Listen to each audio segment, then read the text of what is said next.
یہی کام کیجئے اور کوشش یہ کیجئے کہ زندگی کا آخری لمحہ جو گزرے وہ بھی اللہ کی اطاعت اور اللہ کی فرما برداری میں گزرے۔ تو میں آپ کو بتانا چاہتا ہوں، آئیے حدیث پاک سنیے، میرے آقا صلی اللہ علیہ وسلم جہنم کی کیفیات سنیے۔ آج اپنی نگاہوں کو تر کیجئے اور سوچئے کہ آپ اللہ کی یاد میں، اللہ کے خوف سے کس قدر ہوتے ہیں۔ مصطفیٰ کریم صلی اللہ علیہ وسلم فرماتے ہیں، وعن النعمان بن بشیر رضی اللہ عنہما قال سمعت رسول اللہ صلی اللہ علیہ وسلم یقول ان اہون اہل النار عذابا یوم القیامت لرجل یوضع فی اخمص قدمیہ جمرتان یغلی منہما دماغہ اللہ اکبر ما یرى ان احدا اشد منہ عذابا وانہ لاہونہم عذابا متفق علیہ۔ بخاری و مسلم کی حدیث ہے، میرے آقا صلی اللہ علیہ وسلم فرماتے ہیں کہ جہنم میں جو سب سے ہلکا عذاب جہنمیوں کو دیا جائے گا، سب سے ہلکا عذاب جو جہنمیوں کو جہنم میں دیا جائے گا وہ شخص ہوگا جس کے تلووں میں، جس کے قدموں کی ایڑیوں میں یعنی تلووں میں آگ کی 2 انگارے کے جوتے پہنا دیے جائیں گے۔ اللہ اکبر، 2 انگاروں کے جوتے پہنا دیے جائیں گے اور یغلی منہا دماغہ، جس سے اس کا دماغ کھولے گا۔ اللہ اکبر۔ مصطفیٰ فرماتے ہیں تم میں سے کسی شخص نے اتنا سخت عذاب نہیں دیکھا ہوگا، لیکن یاد رکھو جہنمیوں کے اعتبار سے یہ سب سے ہلکا عذاب ہے جو جہنم میں دیا جائے گا۔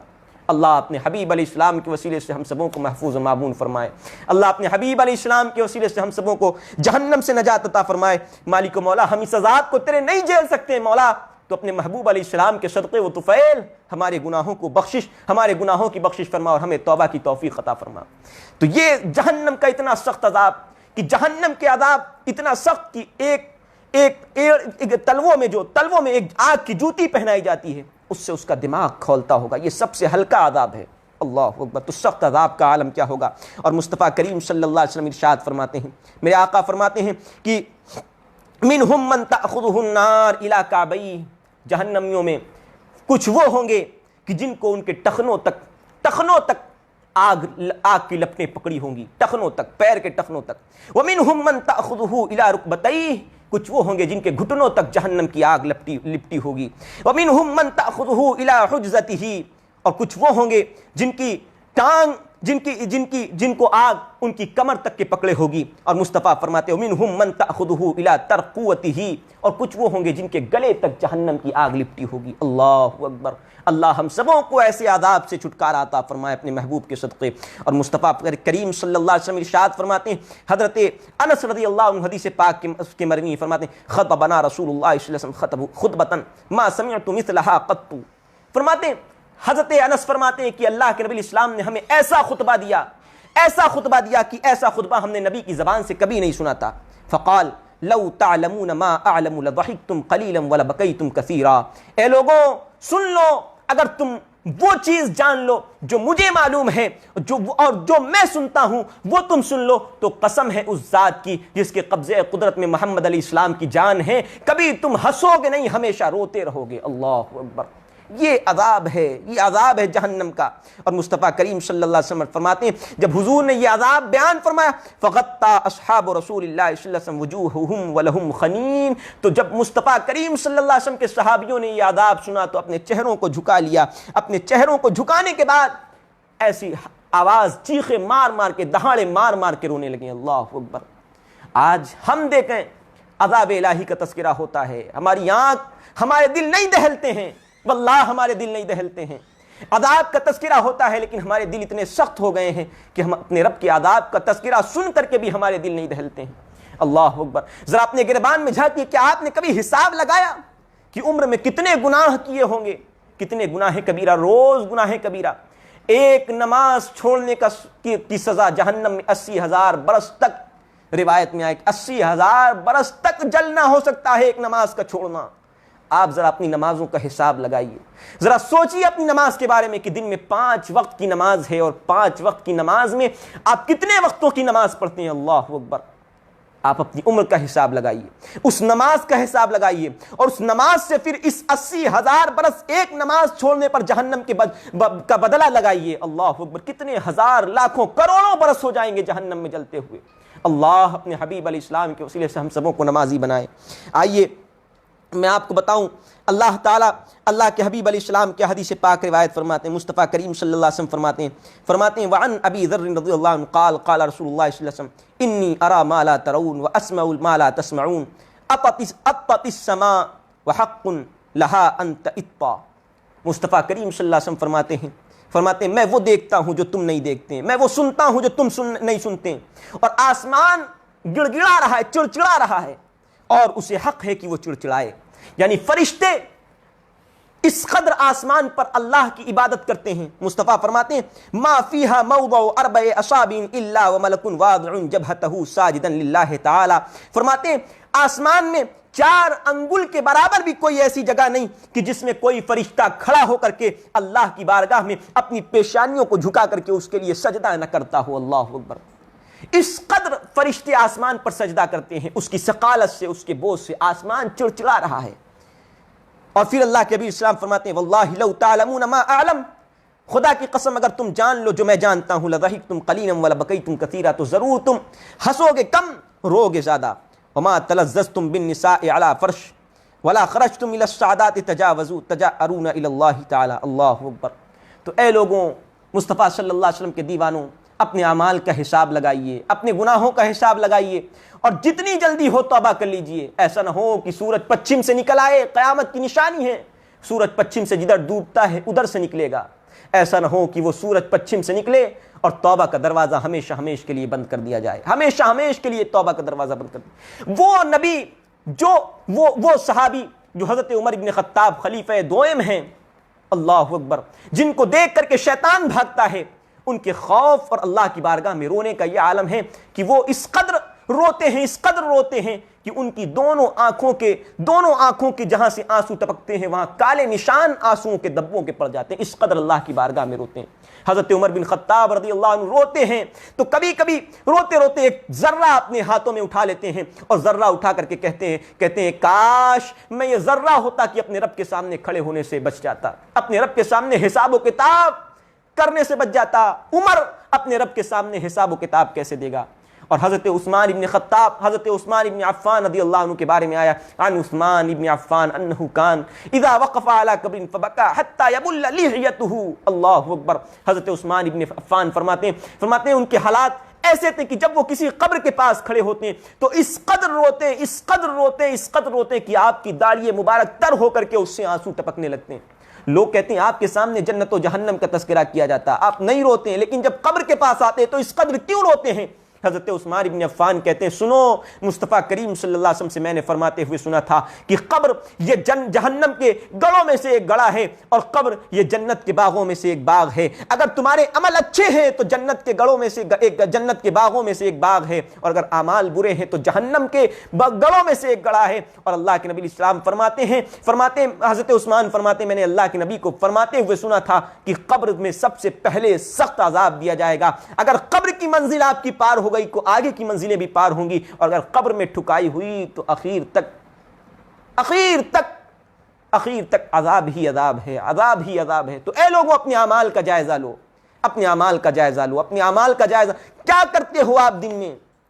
کتنے گناہ کرتے ہو؟ موبائل، اللہ اکبر، اس کا یوز، اس کا استعمال، اگر آپ برا کر سکتے ہیں تو آپ اس کا استعمال بھلا بھی کر سکتے ہیں. آپ فلموں میں دیکھنے میں اپنا وقت گزار رہے ہیں، آپ گیم کھیلنے میں اپنا وقت گزار رہے ہیں. اگر آپ یہی موبائل جس کو آپ لیے ہوئے ہیں آپ قرآن عظیم کھول کر کے بھی تو پڑھ سکتے ہیں. اسی موبائل سے آپ قرآن عظیم کے پارے بھی تو پڑھ سکتے ہیں. اسی موبائل کو تو آپ قرآن عظیم کا پڑھنے کے لیے بھی تو استعمال کر سکتے ہیں. لیکن نہیں، آپ سے یہ توفیق نہیں ہوگی کہ آپ قرآن کھول کر کے اس موبائل میں پڑھیں. اس موبائل کو کھول کر کے آپ PUBG کھیلیں گے، اس موبائل کو کھول کر کے آپ ویڈیو گیم کھیل کر کے اپنے اوقات کو ضائع کریں گے. یاد رکھو یہ حرام ہے اپنے اوقات کو ضائع کرنا، اپنے اوقات کو برباد کرنا. حرام ہے اپنے اوقات کو ضائع کرنا، حرام ہے اس طریقے سے گیم میں لگ کر کے اپنے وقتوں کو ضائع کرنا. توبہ کرو ان عمل سے، آؤ اپنے رب کی طرف رجوع کرو، اپنے رب کی طرف. کب تک اپنے رب سے منہ موڑے رہو گے؟ آؤ میں ایک بزرگ کا واقعہ سناتا ہوں آپ کو. حضرت فضیل بن عیاض رضی اللہ عنہ ہیں، ڈاکہ زنی کرتے ہیں. فضیل بن عیاض ڈاکہ زنی کرتے ہیں، ڈاکو ہیں، چوری کرتے ہیں. ایک دن ایک مکان سے چوری کر کے نکلے اور راستے میں گزر ہوا تو کیا دیکھا؟ راستے میں گزر ہوا تو ایک آیت کریمہ ان کے کانوں میں پڑی، الم یأن للذین ان تخشع قلوبہم لذکر اللہ. کہ اب بھی اہل ایمان پر وہ وقت نہیں آیا کہ ان کا دل اللہ کے خوف سے اللہ کے خوف میں دہلے؟ کہ اب بھی وہ وقت نہیں آیا؟ یہ آیت کریمہ حضرت فضیل بن عیاض سنتے تو دل دہل جاتا ہے. مانی سمجھتے ہیں، دل دہل جاتا ہے، اور اپنے رب کی بارگاہ میں توبہ کرنے، ایک سچی توبہ کے ارادے سے نکلتے ہیں۔ اللہ اکبر، توبہ کرنے کے ارادے سے نکلے تو جس مکان سے مال چرا کر کے لائے تھے اس مکان میں مال واپس کرنے گئے، مکان میں مال واپس کیا تو فضیل بن عیاض سے کہا، اے فضیل بن عیاض، یہ چوری کا پہلا موقع نہیں، بہت چوری کر چکے ہو اس سے پہلے، میں نے بڑی زندگی میں محنت سے سونے کی اینٹیں اکٹھا کی تھی، فضیل بن عیاض تم نے وہ سونے کی اینٹیں میری لی تھیں اور وہ واپس نہیں کی ہیں، پہلے تم واپس کرو، اس وقت میں تمہیں معاف کروں گا۔ اللہ اکبر۔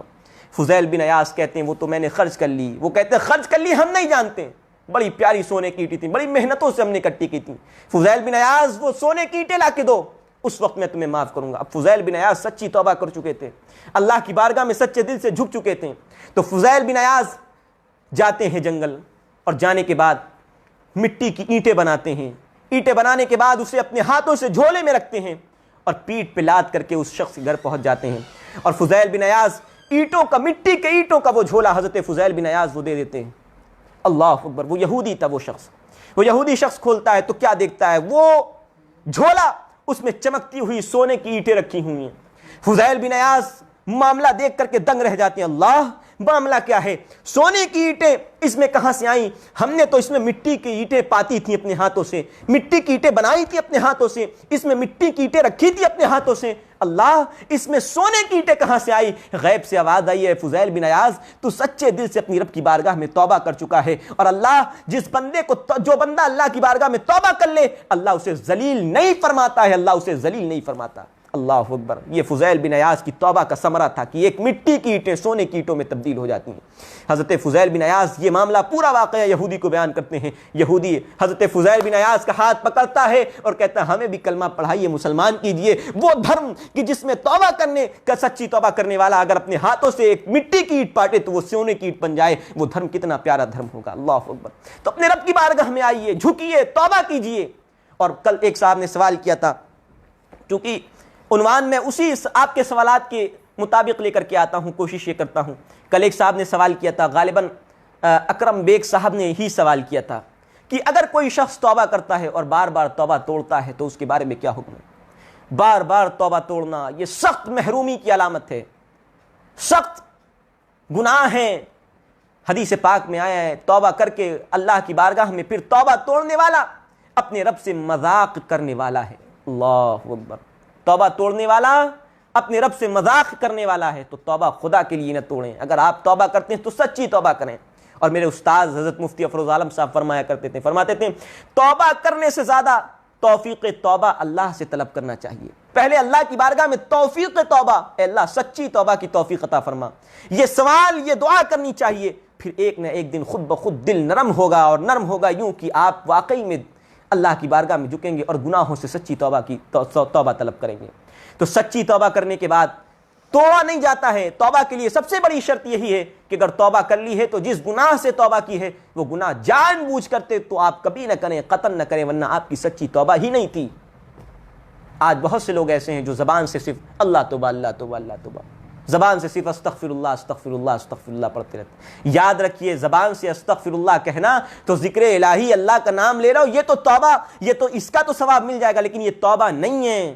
استغفر اللہ کا مطلب ہوتا ہے اللہ میں تجھ سے بخشش چاہتا ہوں، اللہ میں تجھ سے توبہ کرتا ہوں، اللہ میں تجھ سے بخشش چاہتا ہوں۔ توبہ کی نہیں، بخشش چاہ رہے ہو، گناہ پہ گناہ کیے جا رہے ہو، اپنے رب کی بارگاہ میں ہاتھ پھیلا کر کے بخشش طلب کیے جا رہے ہو، تو توبہ کرو، تو سچی توبہ کرو، ایسی توبہ کی جس کے بعد کوئی گناہ نہ ہو، جس گناہ سے توبہ کرو۔ تمام چونکہ آج ہمارے بھائیوں نے سوال بھی نہیں کیا، اور ہم نے اپنے بھائیوں سے کہا تھا کہ آپ سوال کریں گے تو ہم آپ سے زیادہ دیر محو گفتگو ہوں گے، زیادہ دیر ہم آپ سے گفتگو کرتے رہیں گے، تو انہی گفتگو کے ساتھ ہم اپنی اس بات کا، اس درس کا اختتام کرتے ہیں۔ اللہ تعالیٰ سے دعا ہے کہ مالک و مولا ہمارے اس درس کو قبول فرمائے، اور ہم آپ سے پھر عرض کرتے ہیں کہ آپ کا اگر کوئی سوال ہے تو آپ بہتر یہ ہے کہ آپ ہمیں میسنجر پہ بھیج دیں، وہ زیادہ بہتر ہوتا ہے، میسنجر پہ بھیج دیتے ہیں ہم۔ کمنٹس باکس کبھی ایسا ہوتا ہے نہیں کھولا تو آپ کے سوالات نہیں لکھ پائیں، تو آپ اگر میسنجر پہ بھیجیں گے، یا ہمارا واٹس ایپ نمبر بھی ہمارے آئی ڈی پہ پڑا ہوا ہے، آپ اگر واٹس ایپ نمبر پہ جائیں گے اور ہمیں سوال کریں گے تو وہ زیادہ بہتر رہے گا، ہم آپ کو وہیں جواب دے دیں گے، یا مناسب سمجھیں گے تو آپ کو لائیو میں جواب دے دیں گے۔ تو آئیے دعا کر لیں۔ اللہم صلی علی سیدنا مولانا محمد معدن الجود والکرم وآلہ الکرام وابنہ الکریم بارک وسلم صلاۃ و سلام علیک یا رسول اللہ صلی اللہ علیہ وسلم۔ یا اللہ یا رحمان یا رحیم، دل ہمارا کن مستقیم بحق ایاک نعبد و ایاک نستعین۔ یا اللہ یا اللہ یا اللہ، اپنے محبوب نبی